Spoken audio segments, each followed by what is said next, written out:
में ज़माना आइलैंड, जिसे लिटिल सेंट जेम्स या फिर एप्स्टीन आइलैंड कहते हैं।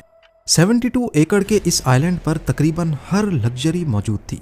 यहाँ लग्जरी रिजॉर्ट से लेकर प्राइवेट डॉग्स और लाइब्रेरी से लेकर सिनेमा सब कुछ मौजूद था। दुनिया की बड़ी शख्सियात का इस आइलैंड पर आना जाना लगा रहता था। पर सच ये है कि यहाँ पार्टीज और वेकेशन की आड़ में कम उम्र बच्चों का गैर मुनासिब इस्तेमाल होता था। रिपोर्ट्स हैं कि इसी आइलैंड पर कुछ अंडरग्राउंड टनल्स भी बने थे। कहा जाता है कि यहाँ इन टनल्स को एक खास मकसद के तहत बनाया गया था। यहाँ तो आइलैंड का स्टाफ इन्हें एक जगह से दूसरी जगह जाने के लिए इस्तेमाल करता ताकि ऊपर मेहमानों पर उनकी नजर ना पड़े, या फिर ये एलीट मेहमानों के लिए ही एक एस्केप रूट था।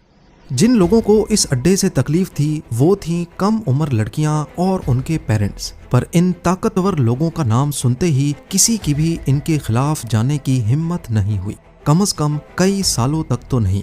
लेकिन फिर मार्च 2005 में इस सारी कहानी से तब पर्दा उठा जब कोर्टनी वाइल्ड नाम की एक लड़की ने बहादुरी का मुजाहरा करते हुए फ्लोरिडा के पाम बीच पुलिस स्टेशन में जेफरी एप्स्टीन के खिलाफ पहली रिपोर्ट दर्ज करवाई।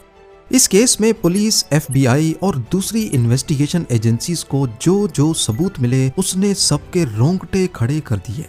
एविडेंस में शामिल थे अहम शख्सियात के नाम, उनकी नामुनासिब तस्वीरें और एप्स्टीन आइलैंड तक जाने का फ्लाइट लॉग। इन तमाम सबूतों को कोर्ट में पेश किया गया और इन्हीं डॉक्यूमेंट्स को एप्स्टीन फाइल्स कहा जाता है।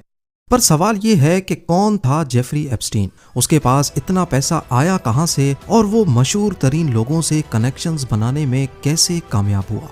सीक्रेट आइलैंड पर सीक्रेट टनल्स के अलावा FBI को और क्या कुछ मिला, और सबसे बढ़कर इतने सिक्योर्ड जेल में जब जेफरी की मौत हुई उस रात CCTV कैमरास का खराब होना कोई इत्तेफाक था या फिर इसके पीछे भी किसी बड़ी ताकत का हाथ था। मैथ टीचर जो देखते ही देखते दुनिया का सबसे पुरअसरार अमीर शख्स बन गया।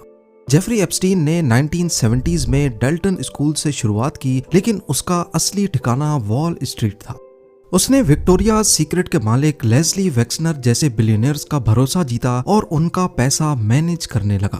करोड़ों डॉलर्स का कमीशन और एलीट क्लास से दोस्ती। एप्स्टीन ने न्यूयॉर्क से लेकर फ्लोरिडा तक आलीशान बंगलों की सल्तनत खड़ी कर दी। लेकिन इस चमकती दुनिया के पीछे एक तारीक राज छुपा था। एप्स्टीन अपने पावर और पैसे के जोर पर मासूम और कम उम्र लड़कियों का शिकार करता था। ये कहानी है एक ऐसे शख्स की जो दुनिया के लिए एक बिलियनियर था लेकिन हकीकत में एक भयानक मुजरिम।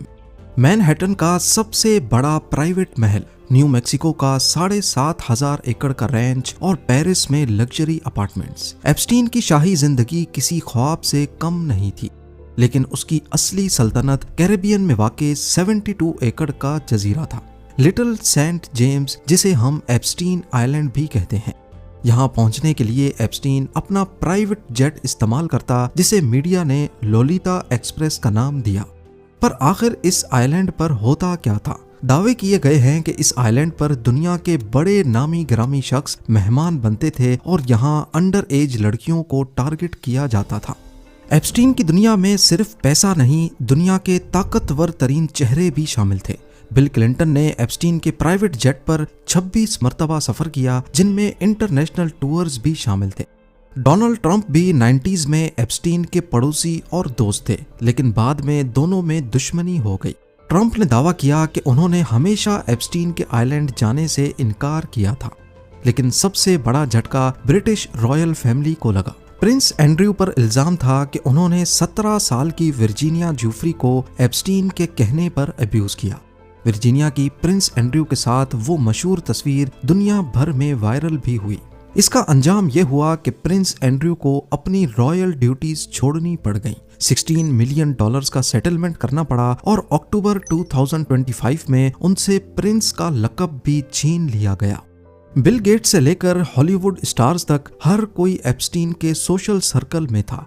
FBI को एप्स्टीन के घर से ढेरों CDs और फोटोज मिली, जिससे ये भयानक शक पैदा हुआ कि वो इन बड़े लोगों को ब्लैकमेल करता था। हालांकि कानून को अब तक कोई क्लाइंट लिस्ट नहीं मिली, लेकिन एप्स्टीन के ये ताल्लुकात आज भी दुनिया के लिए एक उलझी हुई पहेली है। एप्स्टीन के गुनाहों का भांडा सबसे पहले 2005 में फूटा, जब फ्लोरिडा की कोर्टनी वाइल्ड नामी लड़की ने हिम्मत दिखाई और पाम बीच पुलिस को एप्स्टीन के खिलाफ बयान दिए। पुलिस इन्वेस्टिगेशन ने दुनिया को हिला कर रख दिया। पता चला कि एप्स्टीन एक दो नहीं बल्कि दर्जनों अंडर एज लड़कियों का शिकार कर रहा था। और यहीं से शुरू होता है दुनिया की जुडिशल तारीख का सबसे बड़ा मजाक। 2008 में जब एप्स्टीन को उम्र भर के लिए जेल जाना चाहिए था, तब एक सीक्रेट डील तैयार की गई। यूएस अटॉर्नी अलेक्जेंडर एकोस्टा और एप्स्टीन के महंगे वकीलों ने मिलकर विक्टिम्स को अंधेरे में रखा और एक ऐसा समझौता किया जिसने एप्स्टीन को बचा लिया। नतीजा, एप्स्टीन को सिर्फ 18 महीने की सजा हुई और हैरत की बात यह कि उसे जेल में भी वीआईपी ट्रीटमेंट मिला। वो दिन भर अपने ऑफिस में काम करता और रात को सिर्फ सोने जेल जाता था। सिर्फ 13 महीनों के बाद वो पूरी तरह आजाद हो गया। इस डील ने न सिर्फ एप्स्टीन को बल्कि उसके ताकतवर साथियों को भी बचा लिया, जिनका नाम अब भी एप्स्टीन फाइल्स में दबा है। लेकिन यहाँ पर एप्स्टीन ने एक गलती कर दी। उसका घमंड और अपने पर भरोसा ही उसे ले डूबा। अपने आप को बचाने के लिए एप्स्टीन ने अपना ताल्लुक पावरफुल लोगों के साथ जाहिर तो किया, लेकिन ये चीज मीडिया ने पकड़ ली और डील की कहानी पूरी दुनिया में लीक हो गई। उसने समझा था कि पैसों की ताकत से विक्टिम्स को यानी उन लड़कियों को खरीद लेगा, पर यह उसकी सबसे बड़ी गलत फहमी थी। कोर्टनी वाइल्ड के स्टैंड लेने के बाद और भी काफी लड़कियों को हिम्मत हुई और उन सब ने एप्स्टीन के खिलाफ एक स्टैंड लिया। उन्होंने 2008 की इस डील को कोर्ट में चैलेंज करना शुरू कर दिया। जुलाई 2009 में एप्स्टीन की एक विक्टिम वर्जीनिया ज्यूफ्री ने सिविल लॉ सूट फाइल किया, जिसमें उसने कहा कि एप्स्टीन और घिलेन मैक्सवेल ने उसे मशहूर लोगों के साथ गलत काम करने पर मजबूर किया। यहाँ आपको बताता चलूं कि घिलेन मैक्सवेल एप्स्टीन की गर्लफ्रेंड थी, जिसका इस जुर्म में बहुत बड़ा किरदार था। उसका काम मासूम अंडर एज लड़कियों को रिक्रूट करना था। वो स्कूल्स के बाहर लड़कियों को पैसों का लालच देकर जॉब के बहाने हायर करती थी। 2010 के बाद से ही थोड़ी बहुत खबरें निकलना शुरू हो गईं कि एप्स्टीन ने कैसे फ्लोरिडा में अपने लिए सजा खरीदी थी। 2011 में डेली मेल ने ज्यूफ्री का इंटरव्यू छाप दिया, जिसमें प्रिंस एंड्रयू का जिक्र था, जिससे शहजादी की मुसीबतें शुरू हो गईं। फिर 2015 में अमेरिकन मीडिया में भी ये सवाल उठने लगे कि आखिर एप्स्टीन को इतनी रियायत क्यों मिली थी। सालों की खामोशी के बाद 2018 में एक बड़ा धमाका हुआ। जर्नलिस्ट जूली के ब्राउन ने अपनी रिपोर्ट परवर्जन ऑफ जस्टिस में फाश किया कि कैसे सिस्टम ने मिलकर एक मुजरिम को बचाया था। इस रिपोर्ट ने अमेरिका में जैसे आग सी लगा दी। इस रिपोर्ट के चलते 6 जुलाई 2019 को जेफरी एप्स्टीन को दोबारा गिरफ्तार कर लिया गया। इस बार कोई सीक्रेट डील काम ना आई। अदालत ने उसे बेल देने से इनकार कर दिया और इस पॉइंट पर दुनिया के ताकतवर लोग डर रहे थे कि एप्स्टीन अब एक एक करके सबके नाम उगलेगा। लेकिन ट्रायल शुरू होने से पहले ही दुनिया को हिला देने वाली खबर आई। 10 अगस्त 2019 की सुबह न्यूयॉर्क की सबसे महफूज जेल में एप्स्टीन की लाश मिली। Jeffrey Epstein. Epstein was found dead in his jail cell in New York on Saturday. Official report में कहा गया कि उसने खुदकुशी की है, लेकिन हकीकत बहुत अजीब थी। उस रात जेल के कैमरास खराब थे, गार्ड्स सो गए थे और एप्स्टीन को अचानक सुसाइड वॉच लिस्ट से हटा दिया गया था। अब अमेरिका की गलियों में एक ही नारा गूंजने लगा कि एप्स्टीन ने खुदकुशी नहीं की थी। लोगों का मानना है कि उसे खामोश करवाया गया ताकि दुनिया के बड़े नामों के राज हमेशा के लिए दफन हो जाएं। हालांकि कानून ने इसे सुसाइड ही कहा, मगर आज भी ये दुनिया की सबसे बड़ी पहेली है। एप्स्टीन की मौत के बाद नजरें उसकी सबसे करीबी साथी घिलेन मैक्सवेल पर टिक गईं।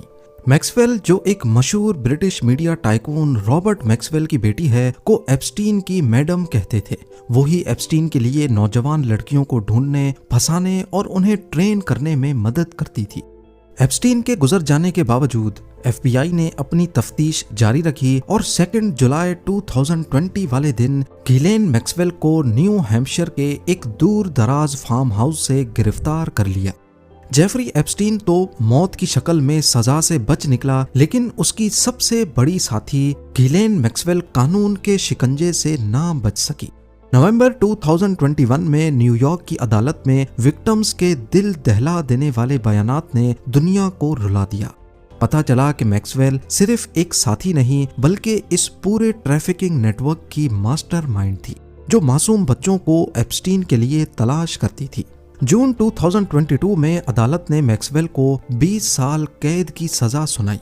जज ने साफ साफ कहा, ये बच्चों पर जुल्म की सजा है। मैक्सवेल आज फ्लोरिडा की एक जेल में अपनी सजा काट रही है। एप्स्टीन के मरने के बाद उसकी दौलत से विक्टिम्स के लिए एक फंड बनाया गया, जिससे अब तक 150 से ज्यादा सर्वाइवर्स को $121 मिलियन तकसीम किए जा चुके हैं। एप्स्टीन तो मर गया, लेकिन उसकी फाइल्स ने 2025 में दुनिया की सियासत में आग लगा दी। जनवरी 2024 में एप्स्टीन फाइल्स को पब्लिक करने का सिलसिला जनवरी 2025 में डोनाल्ड ट्रंप के दोबारा सदर बनते ही एक नया मोड़ इख्तियार कर गया। ट्रंप ने कैंपेन में वादा किया था कि वो एप्स्टीन की फाइल्स रिलीज कर देंगे।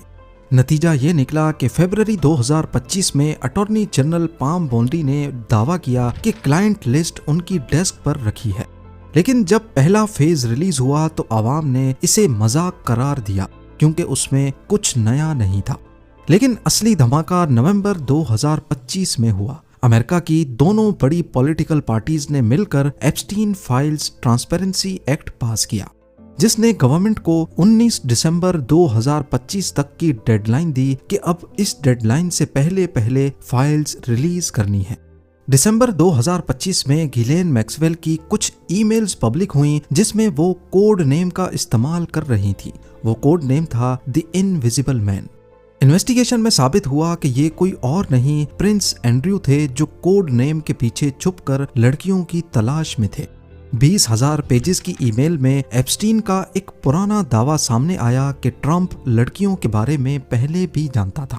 व्हाइट हाउस ने इसे एप्स्टीन का झूठ कहा, लेकिन नए रिकॉर्ड्स ने साबित किया कि ट्रंप ने पहले से कहीं ज्यादा मर्तबा एप्स्टीन के जेट पर सफर किया था। 19 दिसंबर 2025 की डेडलाइन गुजरी तो 30,000 पेजेस का नया डाटा रिलीज हो गया, लेकिन अभी भी 1 मिलियन से ज्यादा पेजेस बाकी हैं। अदालत और हुकूमत के दरमियान एक जंग छिड़ी हुई है। कुछ लोग सच सामने लाना चाहते हैं और कुछ अब भी विक्टिम प्राइवेसी के पीछे छुपकर बड़े नामों को बचा रहे हैं। आज जेफरी एप्स्टीन इस दुनिया में नहीं, लेकिन उसके गुनाहों का साया दुनिया के ताकतवर तरीन लोगों पर अब भी मंडला रहा है। प्रिंस एंड्रयू अपनी इज्जत और रुतबा गवा चुके हैं, गिलेन मैक्सवेल जेल की सलाखों के पीछे है और दुनिया भर के बिलियनियर्स आज भी एप्स्टीन के साथ अपनी दोस्ती की सफाइयां दे रहे हैं। 2005 में एक बच्ची की खामोश आवाज से शुरू होने वाला ये सफर आज दुनिया का सबसे बड़ा करप्शन स्कैंडल बन चुका है। एप्स्टीन आइलैंड पर जो सबसे ज्यादा मशहूर और कंट्रोवर्शियल स्ट्रक्चर मिला वो था एक ब्लू और व्हाइट रंग का टेम्पल। इस टेम्पल के अंदर से कोई इलीगल चीज तो नहीं मिली, लेकिन ऐसे आइलैंड पर टेम्पल नुमा स्ट्रक्चर का होना काफी सारे सवालात खड़े करता है। जब FBI ने 2019 में आइलैंड पर रेड की तो सबसे ज्यादा पूछा गया सवाल ये था कि क्या आइलैंड के नीचे सीक्रेट टनल्स मौजूद थे। उनको कुछ अंडरग्राउंड यूटिलिटीज और टनल्स मिले, लेकिन उनका मकसद किसी को वाजे नहीं हुआ। लेकिन ये बात कंफर्म है कि आइलैंड पर अंडरग्राउंड स्ट्रक्चर्स भी मौजूद थे। इसके अलावा आइलैंड पर जगह जगह अनोखे स्टैचूज भी मिले और चप्पे चप्पे पर CCTV कैमरास लगे हुए पाए गए। ये कैमरास सिक्योरिटी के लिए थे या ब्लैकमेलिंग के लिए, ये सवाल आज तक जिंदा है।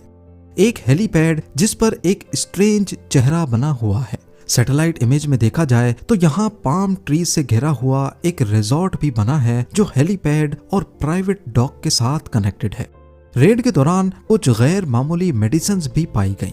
इनमें हार्मोनल मेडिसिन्स ने सबसे ज्यादा सवाल उठाए। ये कंफर्म नहीं है कि इनका मकसद क्या था, लेकिन एक नॉर्मली प्राइवेट आइलैंड पर हार्मोनल मेडिसिन्स का होना काफी सवालात खड़े करता है। एप्स्टीन अगर जिंदा होता तो इन सारे सीक्रेट से पर्दा उठ चुका होता। यही वजह थी कि शायद उसे सुसाइड करने पर मजबूर किया गया और शायद इसी वजह से सबकी नजरें एप्स्टीन फाइल्स पर जमी हैं। एप्स्टीन फाइल्स अभी मजीद खुलेंगी, नए नाम बेनिकाब होंगे और शायद कुछ नए चेहरे जेल की राह देखेंगे। जेफरी एप्स्टीन की कहानी हमें बताती है कि पैसा और पावर जुर्म को छुपा तो सकता है लेकिन मिटा नहीं सकता। कुदरत की लाठी बेआवाज जरूर है, लेकिन जब पड़ती है तो बड़े बड़े तकब्बुर के मीनार मिट्टी में मिल जाते हैं।